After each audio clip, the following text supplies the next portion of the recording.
Ito ang pinakamabilis na galaw ang gobyerno.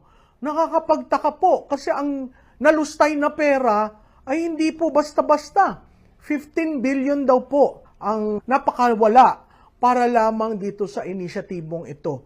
Sistema ba ang mali o dahil may interes na politikal?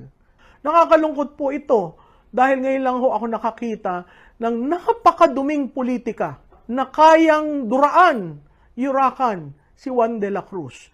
Kaya siguro tigil-tigilan natin yung mga pambobola sa taong bayan.